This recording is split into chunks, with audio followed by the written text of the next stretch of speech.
Hello friends, this is the second part of our video Approaches of Teaching English Language. In the first part of the video, we have discussed about the approaches, methods and techniques, and we have also discussed about structural approach, and under structural approach we have discussed about two methods which are grammar translation method and direct method. And now in this video I will discuss about another method which is communicative approach. In communicative approach, language teaching is more about developing communication and which is focused on meaningful communication. इसका मतलब है कि बच्चे जो communication करना सीखे उसमें सिर्फ भाषा बोलना ही नहीं, उसके साथ उनके बॉडी लैंग्वेज एक्सप्रेशन भी शामिल होते हैं. So let's understand what are the features of communicative approach. Communicative approach is more focused on fluency rather than accuracy, and it is more connected with real life. It creates opportunity for the learners to connect with their real life situation, to share their own thoughts and experience. The learners communicate in English, connecting with their experience, their thoughts, and they become more fluent in communicating in English. So जैसे कि हमारे structural approach में कुछ methods थे, likewise communicative approach में भी कुछ methods हैं. Let's talk about the first method which comes under communicative approach is communicative language teaching. Communicative language teaching is more focused on fluency rather than accuracy. Teacher communicative language teaching method में बच्चों को ज़्यादा से ज़्यादा बोलने का मौका देते हैं, and teacher also gives her input on in English language.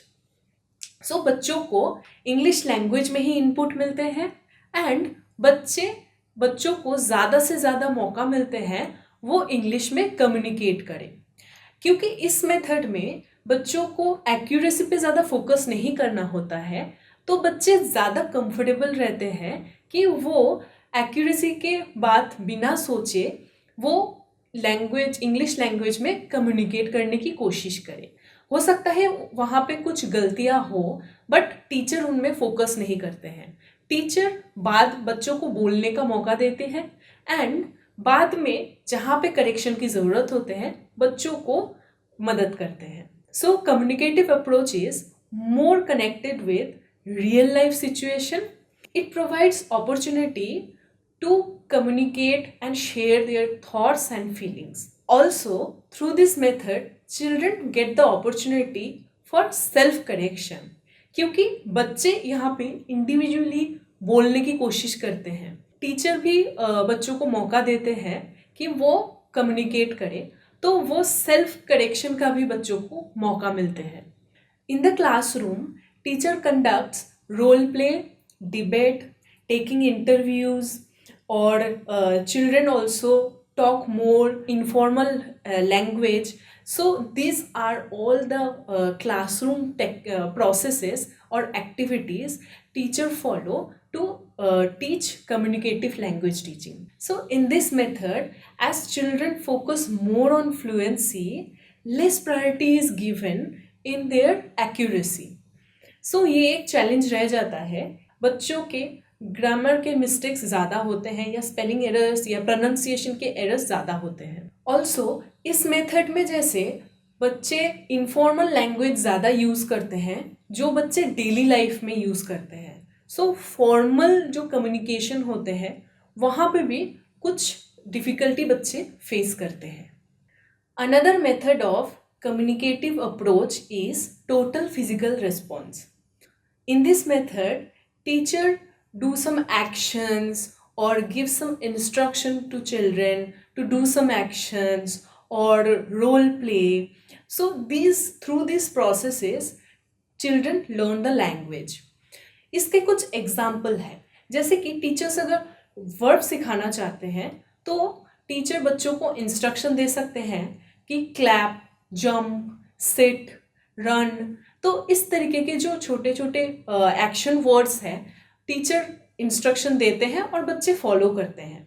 सबसे पहले तो टीचर खुद डेमोन्स्ट्रेट करते हैं और उसके बाद बच्चों को फॉलो करने के लिए कहते हैं। ये इस तरीके के एक्टिविटी टोटल फिजिकल रिस्पॉन्स के अंडर आते हैं। ऐसे ही टीचर जब बच्चों को एक्सप्रेशन के साथ और एक्टिविटीज़ के साथ कुछ राइम सिखाते हैं वो भी टोटल फिजिकल रिस्पॉन्स के अंडर आते हैं। This method is much appropriate for young learners, क्योंकि छोटे बच्चों को ज़्यादा से ज़्यादा फिजिकल एक्टिविटीज़, इंस्ट्रक्शंस, गेम्स या हाव भाव के साथ राइम्स, ये सारे एक्टिविटीज़ में उनको सबसे ज़्यादा मज़ा आता है। अभी तक हमने कम्युनिकेटिव अप्रोच में 2 मेथड्स के बारे में हमने बातचीत की। एक है कम्युनिकेटिव लैंग्वेज टीचिंग एंड दूसरा है टोटल फिजिकल रिस्पॉन्स। अभी एक लास्ट अप्रोच है जिसके बारे में हम बात करेंगे और वो है eclectic approach. Eclectic approach is more about a mixture of different approaches. अभी तक हमने जितने भी स्ट्रक्चरल अप्रोच या फिर कम्युनिकेटिव अप्रोच और उनके कुछ मेथड्स के बारे में बात किया, eclectic approach is a blending of all this approaches. इस अप्रोच के लिए टीचर डिसाइड कर सकते हैं कि कौन से लेसन के लिए उनका अप्रोच क्या है, उसके अकॉर्डिंग वो कौन से मेथड फॉलो करेंगे एंड उनके टेक्निक्स क्या होंगे। This approach is more about achieving the learning outcome.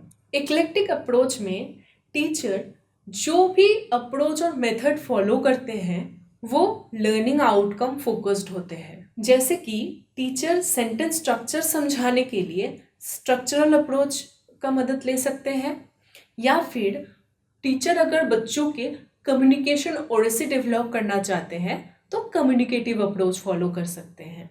इस अप्रोच में कुछ चैलेंजेस भी हैं, जैसे कि टीचर्स बच्चों को बहुत क्लोजली मॉनिटर करते हैं जिसकी वजह से बच्चे कभी कभी कॉन्शियस भी हो जाते हैं, और यहाँ पे बहुत सारे अगर क्लासरूम में बच्चे हैं तो क्लासरूम में बच्चों के प्रोग्रेस, हर अप्रोच में उनके बिहेवियर कैसे बदल रहे हैं, इसको मॉनिटर करना और ऑब्जर्व करना टीचर के लिए बहुत मुश्किल हो जाते हैं। In today's video we have talked about 2 approaches. First one is communicative approach and second one is eclectic approach. And हर अप्रोच में हमने कुछ मेथड्स के बारे में भी बात की।